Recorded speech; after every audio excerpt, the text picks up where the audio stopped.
Monsieur le Président, donc Pierre Mullier de la Chambre d'agriculture des Pays de la Loire. Mario Canavacciolo, biologiste du sol à Les Anangers. Donc le sujet effectivement qu'on va traiter, c'est l'impact des digestats de méthanisation sur la qualité biologique des sols. Alors, ça veut bien passer. Voilà, très bien. Voilà. Donc en fait, l'origine du projet, en fait, c'est une idée du groupe MetaRêve qui était animé par Lionel Rangeard, qui effectivement fédérait effectivement, je dirais, des différentes personnes qui étaient préoccupées de la méthanisation et puis et l'impact sur les sols. Donc du coup, effectivement, il y a eu l'idée de déposer un projet CASDAR sur ce sujet-là. Donc projet financé par le ministère, mais aussi l'appui de GRDF et de l'ADEME. Donc en fait, il y avait peu de données sur ce sujet, en tout cas peu de données agglomérées. Donc du coup, effectivement, on est parti sur un projet relativement ambitieux, qui a comme objectif principal, c'est d'aider les agriculteurs à évaluer l'impact des pratiques d'épandage des digestats sur la qualité biologique des sols agricoles via des outils opérationnels. Donc les objectifs opérationnels, c'était effectivement de générer des données scientifiques, mais aussi d'évaluer les pratiques sur le terrain et puis de les diffuser.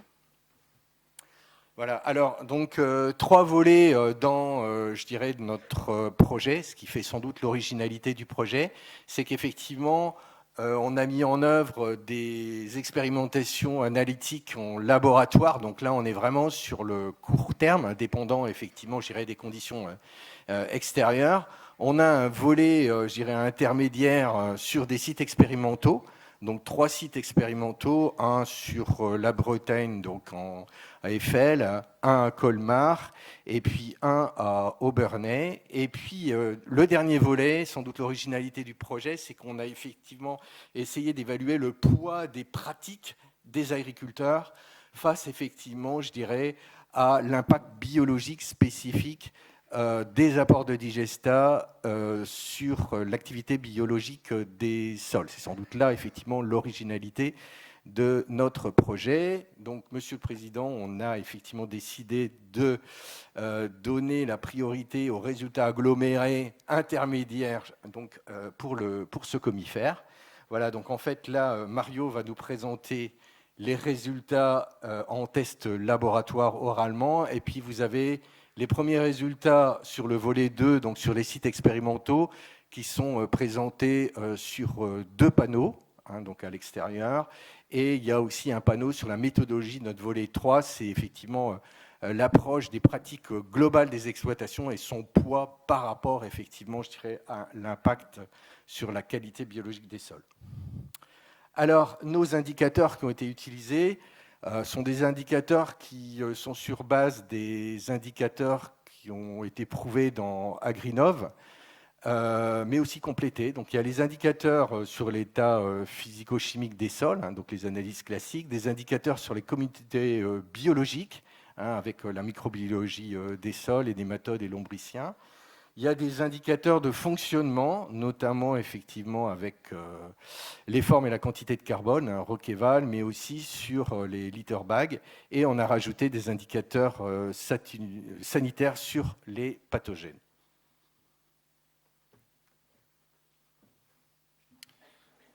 Bien, donc je vais vous présenter les résultats sur les tests en laboratoire. Donc nous avons testé 2 hypothèses. La première hypothèse, c'est que les impacts des digestats à court terme sur la biologie du sol vont être différents en fonction des contextes pédoclimatiques. Et la deuxième hypothèse, c'est que ces impacts vont être différents en fonction de la nature des digestats.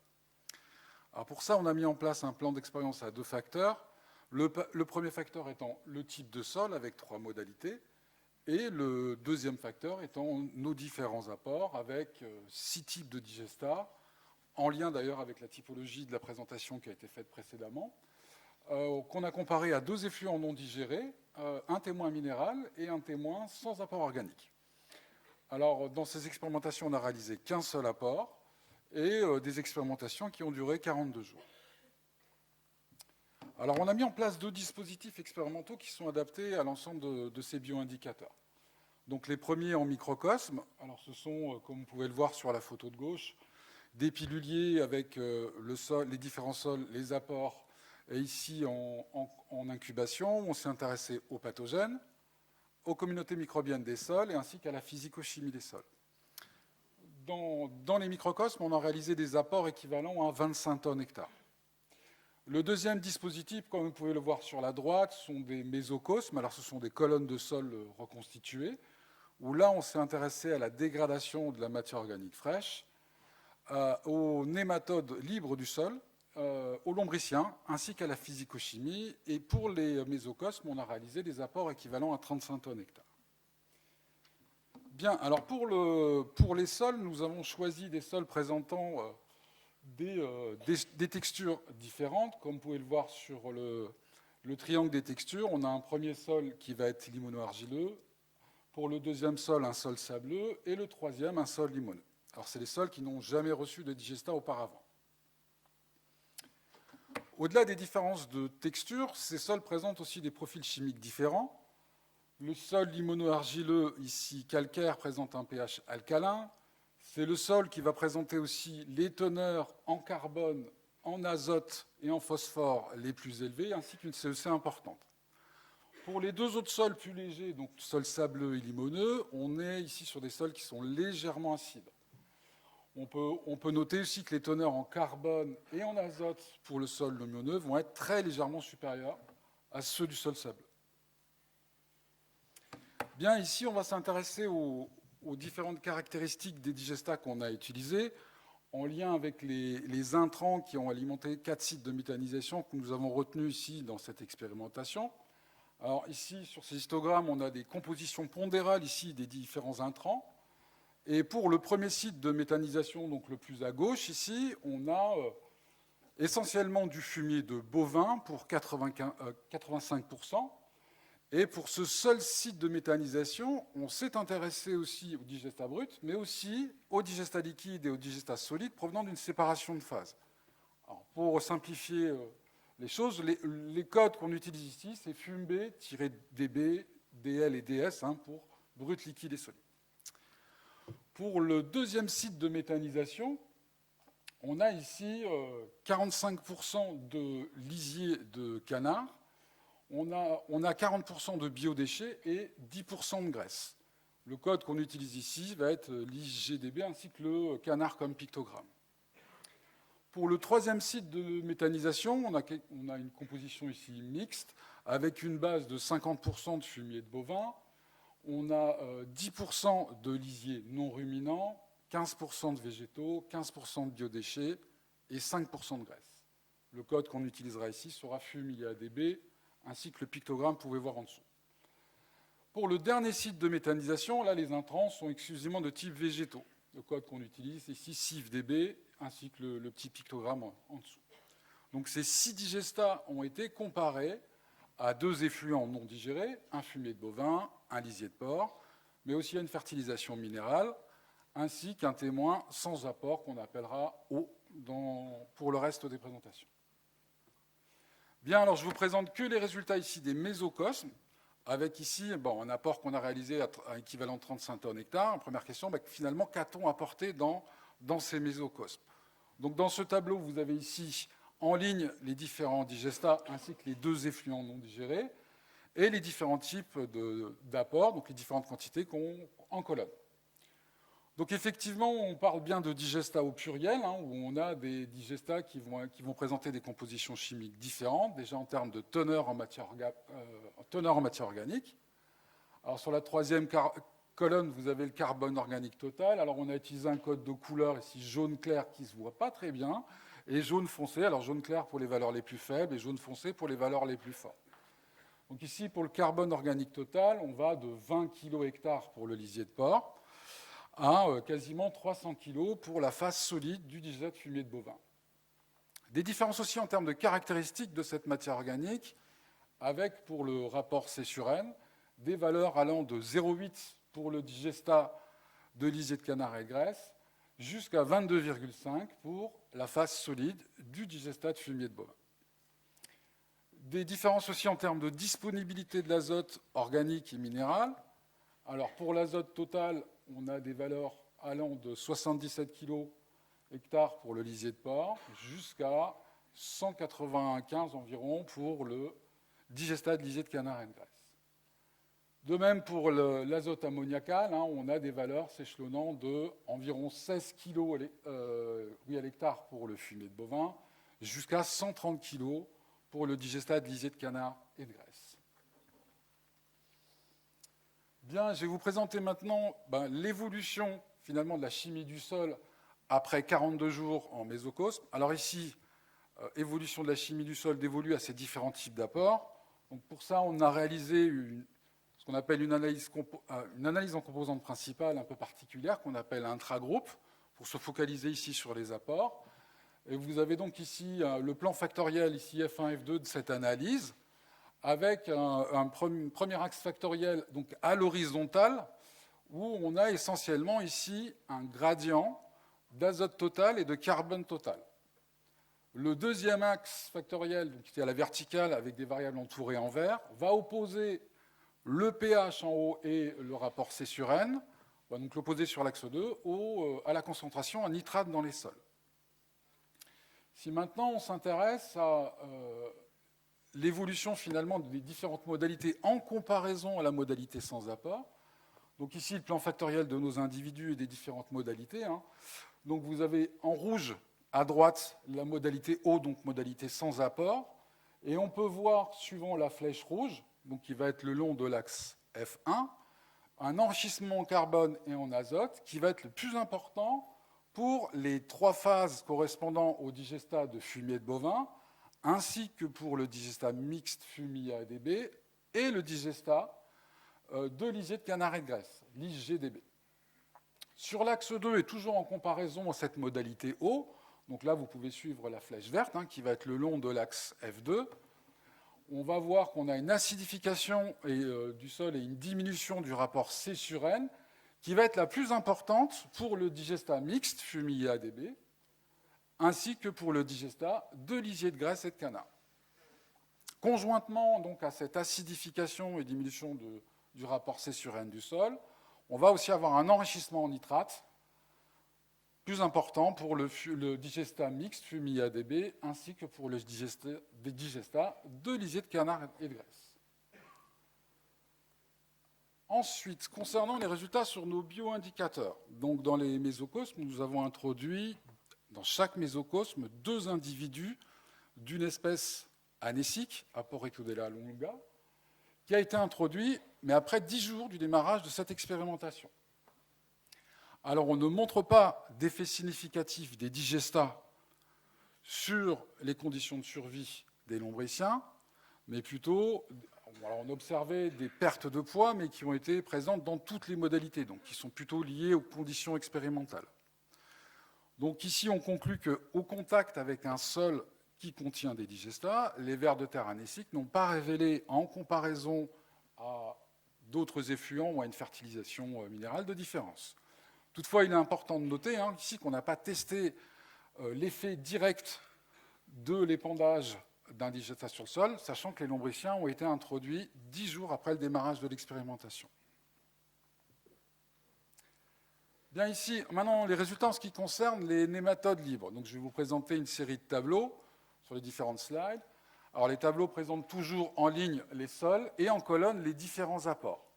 Si on montre des différences significatives dans nos tests statistiques, on va utiliser une coloration vert foncé pour montrer qu'il y a une différence significativement supérieure, toujours en comparaison à la modalité sans apport. En rouge, si on a une différence significativement inférieure à la modalité sans apport. Et si on ne montre pas de différence significative dans nos tests, comme pour le deuxième tableau, on va simplement utiliser une couleur vert clair, rose clair, pour essayer d'identifier des tendances et de vous montrer des tendances. Alors, pour le premier tableau, en haut, qui est basé sur l'activité ici des nématodes libres du sol, donc basé sur des paramètres d'abondance, il est intéressant déjà de noter qu'on observe des différences en fonction de la nature du sol.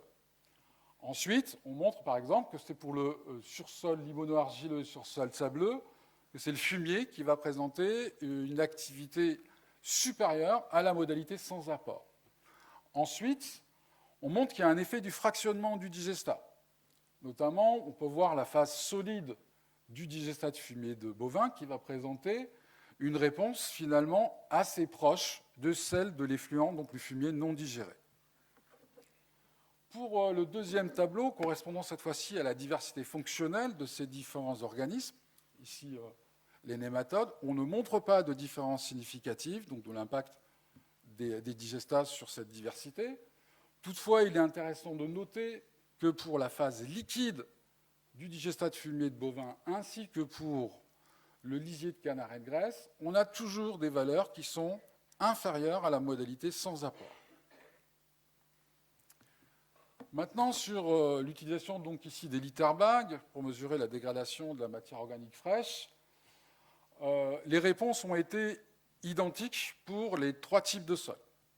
Et ce sont les apports présentant les C sur N les plus élevés, donc ici le fumier non digéré ainsi que la phase solide et liquide du digestat de fumier de bovin, qui présentent des dégradations légèrement supérieures à la modalité sans apport. Toutefois, il est important de noter qu'on a une influence majeure d'abord du type de sol sur la dégradation de la matière organique fraîche, notamment ce qu'on peut voir ici sur les box plots en bas à gauche, où on a d'abord une dégradation qui est bien plus importante sur sol sableux par rapport au sol limoneux et au sol limoneux-argileux. Bien, alors en conclusion sur ces expérimentations en mésocosme après 42 jours, donc on fait bien le constat, et comme ça a été souligné dans la présentation précédente, c'est qu'on a des compositions chimiques qui vont être très diverses en fonction des digestats utilisés, et finalement on va avoir des ressources trophiques qui peuvent impacter différemment les organismes du sol. Alors les digestats peuvent aussi impacter l'activité et aussi la diversité de ces organismes du sol, et ainsi les fonctions qu'ils vont assurer dans le sol, comme on a pu le voir par exemple sur la dégradation de la matière organique fraîche.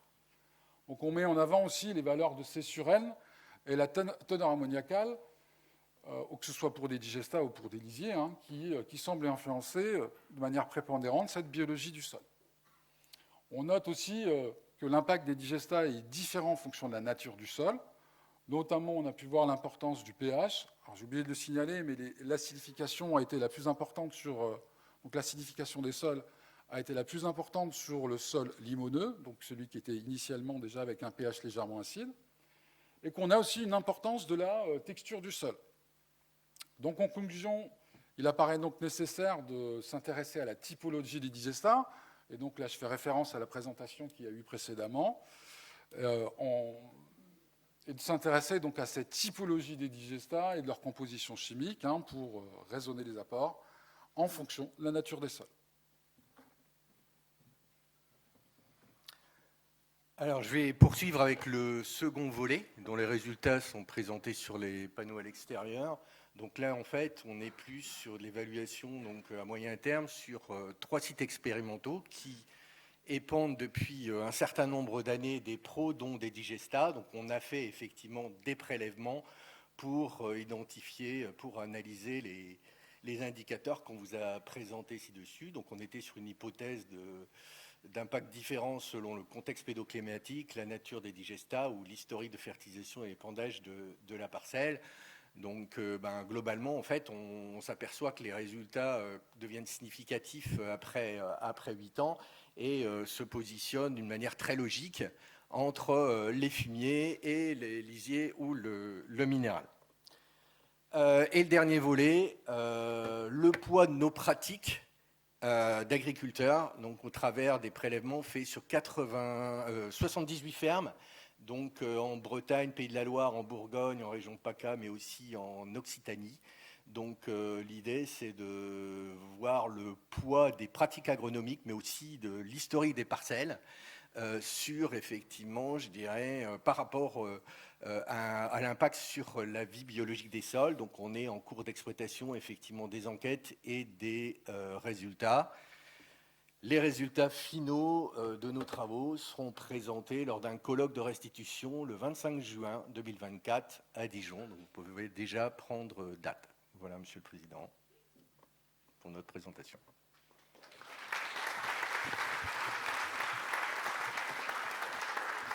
Donc avant la table ronde, je vous propose, si vous avez des questions spécifiques sur les deux présentations qui ont été faites, qu'on ait d'abord un temps sur ces questions-là.